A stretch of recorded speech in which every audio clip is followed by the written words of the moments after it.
This is an easy one to figure out. Do you just want something cheaper to do flat bench and other similar movements? Then just get a basic flat bench. Are you interested in having more variety in your training? Getting an adjustable bench allows you to expand your training options considerably. Plus, most people are going to benefit from getting a single bench that can do it all, rather than investing in a separate flat bench. Finally, do you want a bench that can decline for different pressing variations, ab work, and other movements? If so, then getting an FID bench is what you want to get. Simple as that. There are 3 main types of adjustments available if you choose to get an adjustable bench. Of these 3, ladder and telescoping spine systems are the most widely used. Ladders are by far the fastest and most convenient adjustments by far, and telescoping spines are a bit slower. Guide rods aren't as widely used, but tend to be pretty fast and secure overall. I recommend ladder style adjustment benches for their quick adjustments, but telescoping spines are known for how secure they are, so it's mostly up to preference. Usually, a bench is going to be shipped completely assembled, while others are going to have some assembly required. From all of my research, most benches can be put together in less than 20 minutes. Depending on the company or manufacturer, some tools may be required, so make sure you find out before buying. Don't buy without researching and get mad or leave a bad review. Many do it and they're worse than Karens. Finding out the bench height is definitely important. Some benches will be too tall for shorter lifters, and you'll have to put plates under your feet to get proper leg drive. This is mainly going to be important for powerlifters that compete in the IPF and other federations. In the IPF, which is the International Powerlifting Federation, the benches they use must be between 16.5 and 17.7 inches, or between 42 and 45 centimeters. Naturally, if you want to train in the same conditions you'll be competing in, getting a bench around this height is a great idea, with most adjustable options being 18 inches or higher. The overall materials and construction of your weight bench will ultimately decide how durable and long-lasting it is. In general, for beginner lifters, you can definitely make do with a 14-gauge steel bench. For everybody else, just get an 11-gauge bench and you're set. Another thing you need to pay attention to is if the bench is welded or bolted together. If the feet are welded to the frame, that's a good sign. It most likely won't wobble around and stay level. A lot of cheaper benches require you to bolt the bench together though. You need to make sure the holes line up properly and check to see if users report the bench not laying flat. Trust me, it's a pain having to tighten the legs to stay flush every couple of weeks. This doesn't matter as much for most people, but some bench frames are built with similar pattern. If you want to buy bench pads from other companies to use on your bench, this might be something you need to offer some thought to. Luckily though, a lot of companies like Rogue, Rep, and GetRx are offering different pad designs for their benches. Pad gaps are one of the most important factors you need to consider for an adjustable bench. This is the gap between the back and seat pads that can be a problem for some. The one bench I know of that doesn't have an issue with the pad gap is the Rep AB5000 Zero Gap Bench, which I covered in this video here. For those that still plan on using their adjustable bench for flat bench variations, a wider gap can be uncomfortable. In general, a pad gap less than 2 inches is going to be fine for most. Anything more than that might cause discomfort on flat bench movements. However, there are definitely some benches such as Rep's AB5200 that have a very long back bed. With these, you never really have to come in contact with the gap at all. Even at 6'6", I never really noticed the gap on it myself, and that's the bench that I currently use. The quality of the bench pad is super important for comfort and performance. In general, the foam should be softer for comfort while still dense enough for maximal stability. The pad itself should be durable and grippy, and something you need to pay attention to is that some pads are stable to the bench, which tends to fall apart over time. I recommend you get a bench that has high quality stitching, as it's going to last forever and withstand tons of abuse. The best weight benches are going to be heavy duty and tend to be, as the name suggests, pretty heavy. A lot of the adjustable options I recommend come with wheels on the handle, so they're going to be much easier to move around in your home gym. If you get the highest quality adjustable bench possible, it's going to weigh over 115 pounds, so you're definitely going to want those features. The price of your bench is going to be a major factor for most people. The majority of them are going to cost between $100 but can climb as high as $1,000. The main things that will determine the cost is going to be the specs and features offered, the quality of the materials, the manufacturer, and even what type of bench you're interested in the first place.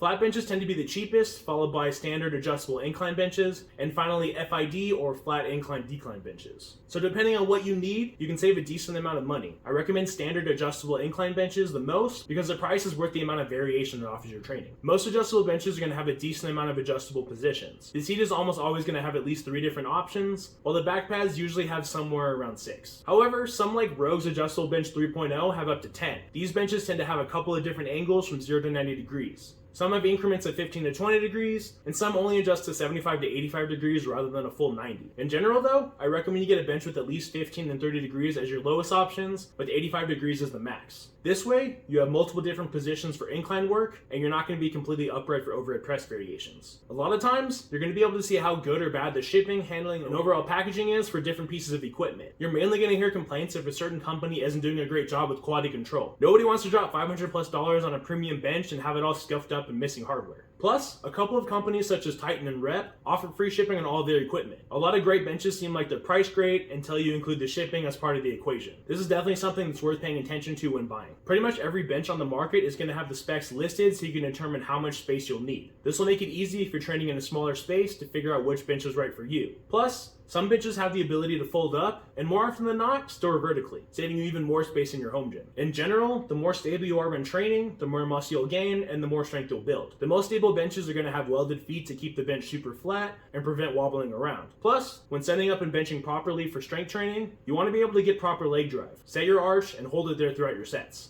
3-post benches will allow you to position your feet in the best spot possible to maximize leg drive and power. Some benches are going to sacrifice some stability to allow this though, so look for those that have a wider front foot. The type of vinyl cover is going to determine how grippy the bench actually is. Some covers are slippery and don't provide much grip at all. Others like Rep and Rogue are known for how much grip they offer. If you have a choice between a slick vinyl cover and grippier options, just get the grippy ones. They're much better and you're definitely going to notice a difference in your training. Usually, the better the bench's quality, the better its warranty is going to be. A warranty is like a vote of confidence. If they have a 10-year lifetime warranty, they know their bench is going to last forever or they'll replace it. I recommend you stay away from any equipment required to train safely that has less than a year warranty. This shows that the manufacturer doesn't have confidence in their product, and neither should you. Every single bench on the market is going to have a weight capacity listed. This is going to determine just how sturdy the bench is supposed to be. Whether or not they're telling the truth is another story entirely though. A good rule of thumb for those that want to lift heavy is to only invest in benches with a weight capacity of 1,000 pounds or higher. This will ensure you're never going to have to worry about the bench failing on a heavy lift. Also, if you notice a bench isn't constructed with 11 gauge steel at minimum, it most likely isn't rated for 1,000 pounds. Just a heads up. For most people that just want to lift, build some muscle, and get stronger, you can most likely get away with 600 to 800 pound benches. These are going to work fine for most, and they tend to be budget options so you can save some money as well. What tips help you out the most in this video? Let me know in the comment section below right now. And check out this playlist here for everything you need to know about weight benches, including my recommendations. Until next time.